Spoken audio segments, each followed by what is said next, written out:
4비트를 했을 때 제가 툭툭 소리나게 왼손을 다 댔잖아요. 이제 왼손 커팅이라고 할 수 있겠는데, X자를 이렇게 표기합니다. X자가 뭐냐면 이렇게 멜로디 어떤 음은 내지 말고 그냥 툭툭 부딪히는 소리만 들리게 만들어라 라고 해서 커팅을 하는 거죠. 자, 여러분, 피크 잡는 것에 대해서 알려드리겠습니다. 아무렇게 잡으면 안 돼요. 아무렇게 잡으면 여러 가지 왜 안 되냐면 기타의 소리나 또는 손목의 모양이 이상해질 수가 있어요. 그래서 제가 알려드리도록 할게요. 자, 잘 보세요. 되게 중요한 내용입니다. 자기 팔을 쭉 펼쳐보는 거죠. 쭉 펼치면 엄지가 딱 일자가 되죠. 엄지까지 일자가 됩니다. 그렇죠? 일자가 되죠. 일자가 되는데 딱 봤을 때 이렇게 구부리면 엄지의 끝과 검지의 끝이 거의 끝부분이 맞닿게 해주는 거예요. 그럼 모양이 뭐 이렇게 되겠죠? 중에 일자를 계속 유지하는 겁니다. 모양이 이렇게 될 겁니다. 근데 봤을 때 아예 디귿자가 되게 만들어 버리는 거예요. 그러면 요 부분이 쏙 들어가겠죠? 그러니까 요렇게 되겠죠. 이렇게 이 상태에서 딱 이렇게 하는 거죠. 그러면 요 라인과 수직이 되는 라인은 여기가 되죠? 요 라인, 수직이 되는 라인에 맞게, 그 라인에 맞게 마치 요 피크가 화살표의 끝부분이 되는 것처럼 이렇게 연결시키는 거예요. 그러면 이렇게 되겠죠? 옆에서 보면 마치 뭐처럼 보이죠, 여러분? 이렇게 도끼처럼 보이겠죠? 도끼처럼 이렇게.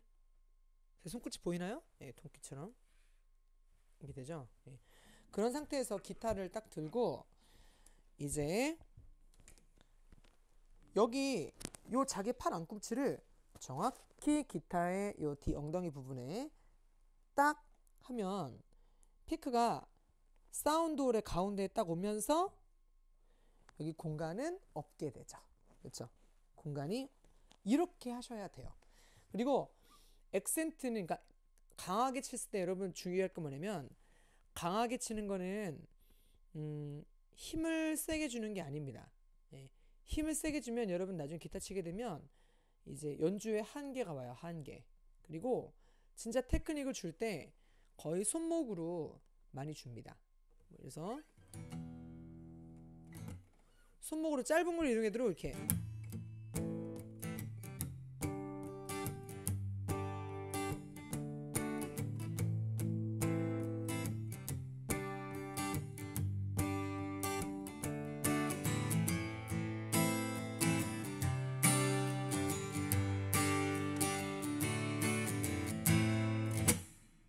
손목으로 거의 준다는 게 맞는 거죠. 나중에 무슨 애드리브 하더라도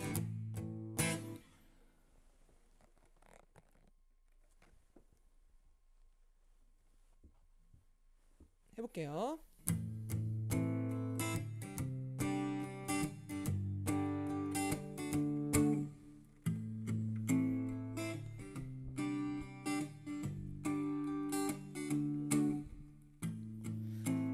자, 제가 어떤 것을 녹음을 했잖아요. 좀 더 재밌게 해볼까요? 이거는 루퍼라고 하면 루퍼 스테이션 아니고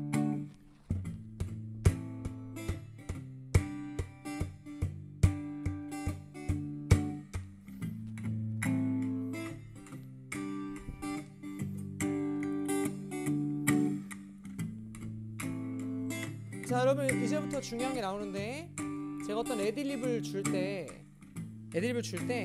거의 손목으로만 움직인다는 거죠. 보세요.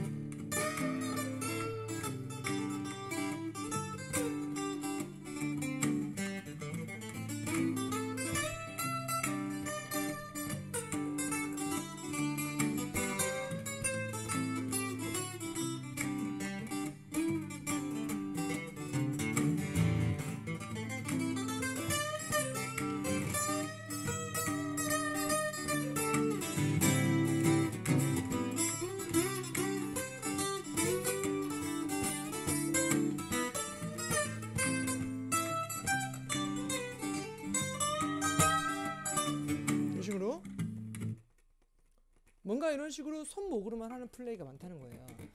손목으로 하는 플레이를 어떻게 연습을 시키느냐, 처음부터 8비트 스트로크 할 때부터 손목으로만 하는 걸 많이 연습을 하셔야 돼요.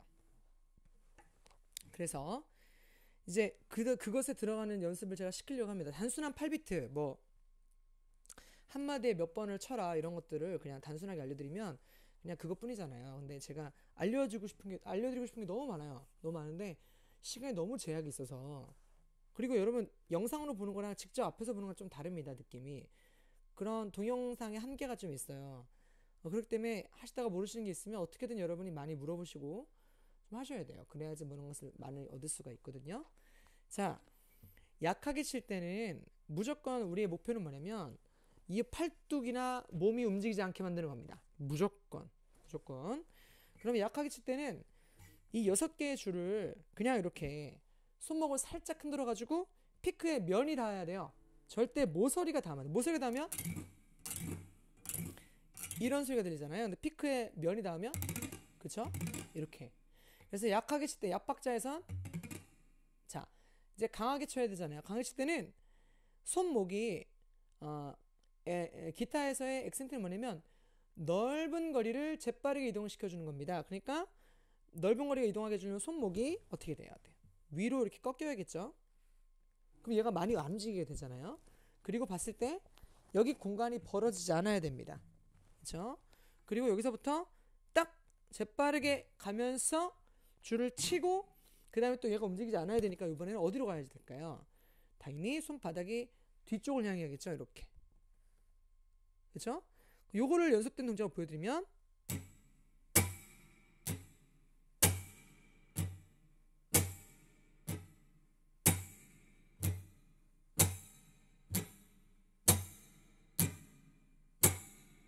이렇게 되는 거죠. 이렇게. 자, 어떤 느낌인지 좀 아시겠어요? 이런 느낌. 자, 방금 이거는 4비트라고 하는 거죠. 4비트로.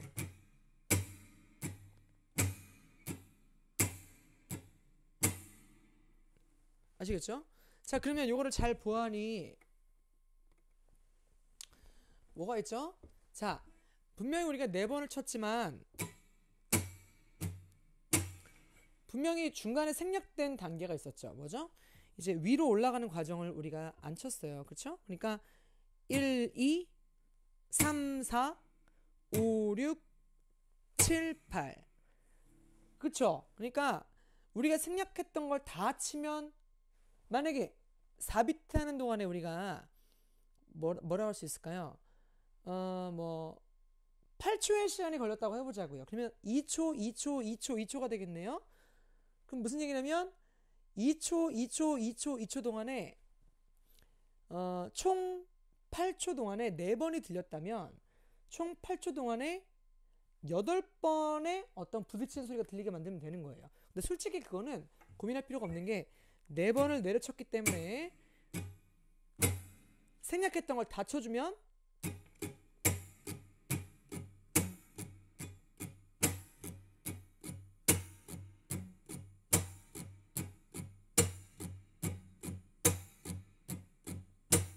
뭐 이래도 되는 거죠. 근데 이제 독학을 오랫동안 10년 넘게 하신 분들은 분명히 이제 8개의 간격이 다 똑같아야 되는데 희한하게 어떻게 치든지 간에 다 셔플이 돼버리세요. 이런 식으로. 또는 좀 과도하신 분은 이런 식으로. 그러니까 여러분 정말 중요한 거는 스트레이트, 그러니까 이제 각각의 8개의 간격이 다 똑같은 것도 확실하게 구분할 수 있으셔야 되고 셔플도 구분할 수 있으셔야 돼요. 알죠? 그러니까 이런 스트레이트라고 하죠. 고고라고 합니다. 이것도 잘 하셔야 되고 셔플로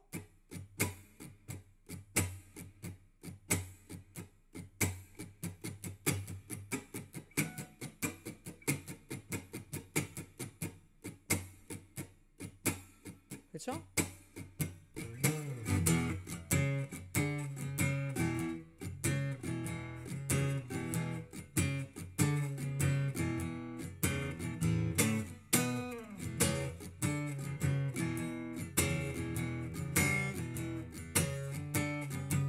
그렇죠? 이런 느낌?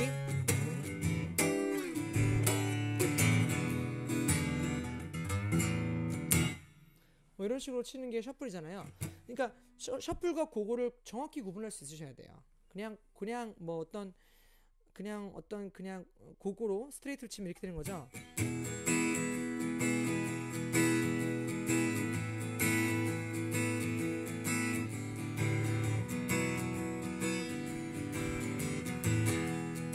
그렇죠?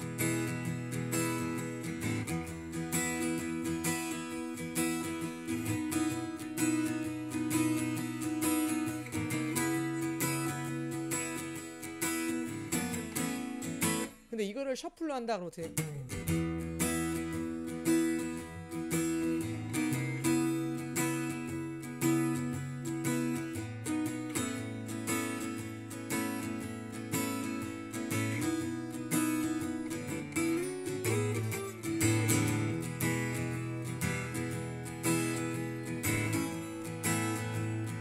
그렇죠?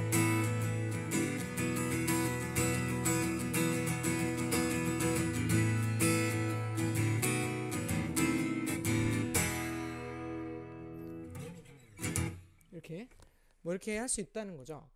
그러니까 셔플과 고고, 그러니까 스트레이트와 셔플을 잘 이렇게 구분할 수 있는 능력을 좀 기르셔야겠습니다. 자, 그럼 제가 방금 했던 이 8비트 종류별로 제가 나름 정리를 좀 해드릴게요.